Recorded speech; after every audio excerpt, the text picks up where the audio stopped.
Hello అండి, అందరికీ నమస్కారం. వెల్కమ్ టు మై ఛానల్ అండి. ఇవాళ నేను శ్రీమద్ భగవద్గీత చతుర్దశ అధ్యాయ మహత్యంను వివరించబోతున్నాను. వీడియోలోకి వెళ్ళే ముందు ఒక రిక్వెస్ట్ అండి, నా వీడియో మీకు నచ్చినట్లయితే ఒక లైక్, షేర్ అండ్ సబ్స్క్రైబ్ చేసుకోండి. ఓం శ్రీ పరమాత్మనే నమః. శ్రీమాత్రే నమః. పార్వతి సమస్త భవబంధాల నుండి విముక్తిని ప్రసాదించే 14వ అధ్యాయం గుణత్రయ విభాగ యోగం యొక్క మహత్యాన్ని తెలియజెప్పే కథను వినిపిస్తాను. సావధానంగా విను అని ప్రారంభిస్తున్నాడు శివుడు. సింహల ద్వీపంలో విక్రమ బేతాళుడనే రాజుండేవాడు. అతడు సింహ పరాక్రముడు, కళానిధి.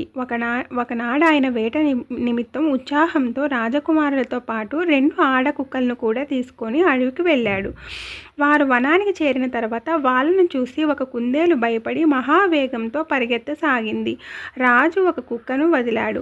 కుందేలు ప్రాణభయంతో పరిగెత్తి అలసిపోయి ఒక కందకంలో పడిపోయింది. అందులో పడిన అది కుక్కకు అందకుండా తప్పించుకుంది. పక్కనే ఒక మునీశ్వరుని ప్రశాంతాశ్రమం ఉన్నది. అక్కడ లేళ్లు నిర్భయంగా అన్ని చెట్ల కింద తిరుగుతున్నాయి. కోతులు కూడా కింద పడిన ఫలాలతోనే తృప్తి పొందుతున్నాయి. అక్కడ సింహం ఏనుగు కుండలతో ఆడుకుంటున్నది. సర్పములు నిర్భయంగా నెమళ్ళ రెక్కలలో ఇమిడిపోతున్నాయి. ఆ ఆశ్రమంలో వసుడనే పేరు గల ఒక మహర్షి ఉన్నారు. ఆయన జితేంద్రియుడు, శాంతచిత్తుడై నిరంతరం భగవద్గీత 14వ అధ్యాయాన్ని పఠిస్తూ ఉండేవాడు. ఆశ్రమంలో ఆయన శిష్యుడు ఒకడు ప్రతిరోజు ఆయన పాదపద్మాలను భక్తితో కడిగేవాడు. ఆ శిష్యుడు కూడా ప్రతిరోజు 14వ అధ్యాయం చదివేవాడు. ఆయన గురువుగారి కాలు కడిగిన నీళ్లతో ఆ కందకం ఏర్పడినది. అతడి మట్టి కూడా బురదగా ఉంది. అందులో పడిన వెంటనే కుందేలు ఒక దివ్య విమానం అధిరోహించి స్వర్గలోకం చేరుకుంది. కుక్క దాన్ని వెంటాడుతూ వచ్చింది కదా. ఆ కందకంలోని బురద కొంత కుక్క మీద పడింది. ఆకలి దప్పలతో ఉన్న కుక్క కూడా వెంటనే రమణీయమైన దివ్యాంగన రూపం ధరించి గంధర్వులు తెచ్చిన దివ్య విమానం మీద స్వర్గలోకానికి వెళ్ళిపోయింది. ఈ దృశ్యాన్ని చూస్తున్న మునిశిష్యుడు తనలో తాను నవ్వుకున్నాడు. ఆ 2 జీవులు పూర్వజన్మ వైరం గురించి తలుచుకుంటే అతనికి ఆశ్చర్యం వేసింది. ఆ దృశ్యాన్ని చూసిన రాజు కూడా విస్మయంతో చూస్తూ ఉండిపోయాడు.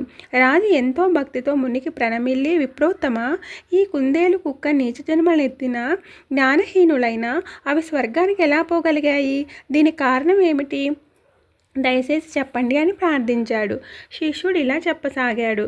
రాజా, ఈ ఆశ్రమంలో వసుడనే పేరు గల బ్రాహ్మణులు మా గురువర్యులున్నారు. వారు గొప్ప జితేంద్రియులు. ఆయన అనునిత్యం భగవద్గీత 14వ అధ్యాయాన్ని పఠిస్తూ ఉంటారు.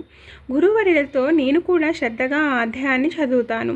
నేను మా గురువుగారి కాళ్ళు కడిగిన నీళ్ల వల్ల ఏర్పడిన కందకం అది. ఆ కందకంలో పడిన కుందేలతో పాటు ఆ బురద అంటుకున్న కుక్కకు కూడా స్వర్గలోకం ప్రాప్తించింది. అందుకే నాకు నవ్వు వచ్చింది. అందుకు ఇంకొక కారణం కూడా ఉంది. మహారాష్ట్రలో ప్రత్యుతకము అనే ఒక గొప్ప నగరం ఉంది. అందు కేశవుడు అనే బ్రాహ్మణుడు నివసించేవాడు. అతడు మహాకపటి. అతని భార్య పేరు విలోభన. ఆమె ఇష్టం వచ్చినట్లు తిరిగేది. అందుచేత అతడు కోపించి జీవితాంతం ఇది బతుకున్న దీనితో నాకు విరోధమే కదా అనుకొని ఒక రోజున ఆమెను చంపివేశాడు. ఆ పాపం వల్ల అతడు కుందేలై పుట్టాడు. ఆమె ఆడకుక్కగా జన్మించింది. జన్మాంతర వైరాన్ని ఇప్పుడు కూడా కనబరిచారు అని చెప్పాడు. పార్వతి ఈ కథ విని శ్రద్ధాలు అయిన రాజు కూడా ప్రతిరోజు భగవద్గీత గుణత్రయ విభాగ యోగం అనేడు 14వ అధ్యాయాన్ని శ్రద్ధాభక్తులతో చదువుతూ అంత్యకాలంలో పరమపదాన్ని చేరుకున్నాడు. ఇది భగవద్గీత చతుర్దశ అధ్యాయ మహత్యం. దీన్ని విష్ణుమూర్తి లక్ష్మీదేవికిని, పరమశివుడు పార్వతీదేవికిని వివరించారు. Thank you so much for watching అండి.